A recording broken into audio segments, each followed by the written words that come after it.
What's good, Fight Fans? Dashy's Corner.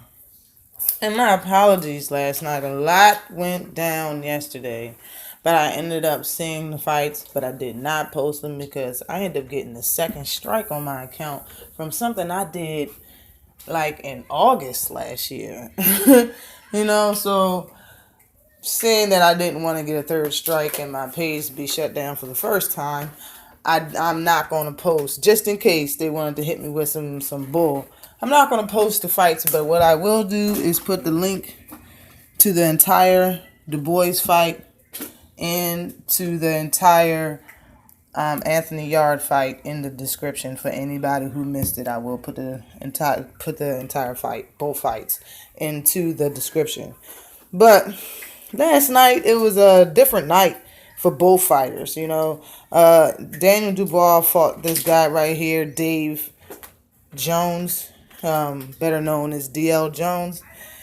And he had a very awkward style. It's like he wasn't a straight up boxer, meaning standing straight up. He was bent over, his knees was bent. He was into like a defensive position the entire time he was fighting, and it was pretty odd to look at. So I know it was pretty odd in there for Daniel Dubois to be fighting him.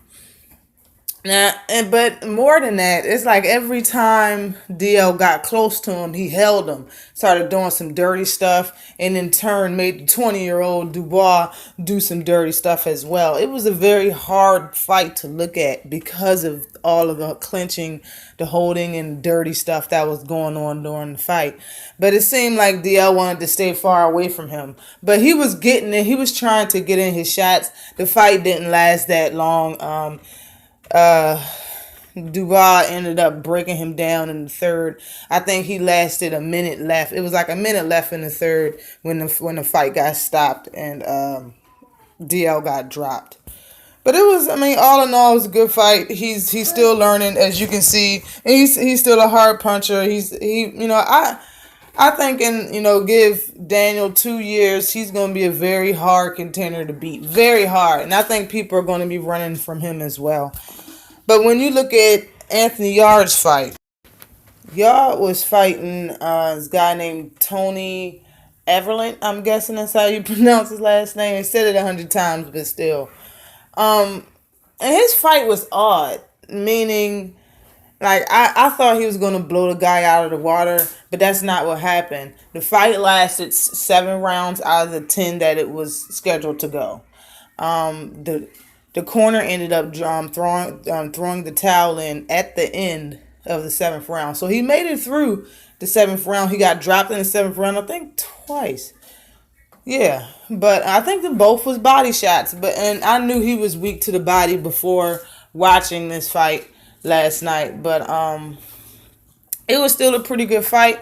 To me, in my eyes, Anthony Yarde has always seemed like that. And I heard him say this, but I see it also. He's always said that he's, like, every time you watch him fight, you're watching him learn as well. I think he only had like 10 amateur fights or something like that, maybe even less than 10. But like, he's in the working and learning process. Every time he's in the ring with a professional fight, he's still learning.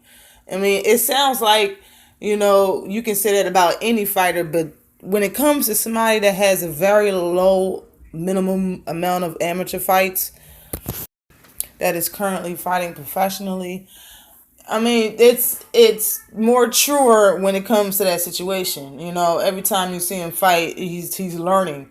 And he's learning at the professional level, not the intermediate or amateur level. So it really seemed to me like he was still pulling back on his punches. It seems to me like he kind of allowed this fight to go the rounds that it did go. He could have been a lot more aggressive. He could have stopped this fight in 4 rounds or 5 rounds, less than 7. The fight could have been stopped. He could have did a lot more. I know a lot of people are going to say he's not ready for a top competition after this fight. And after seeing it, I can agree with you. But I still think he's not living up to his potential that he is at right now. I still think he's holding back on the shots. He's not letting his hands go at certain points. I mean, what I mean holding back on the shots, I mean not giving 100% power when he can. Not giving serious, but like it seems to me, whenever he really want to put the hurt on somebody, he does. And at times when he's holding somebody, like holding them there, not holding them literally, but when he got his left hand out and the glove is just touching him, and then he throw that right shot and he bring that left hand back and touch him. He does that a lot instead of just throwing a 3 or 4 punch combination. He don't really throw combinations that much. That's his problem.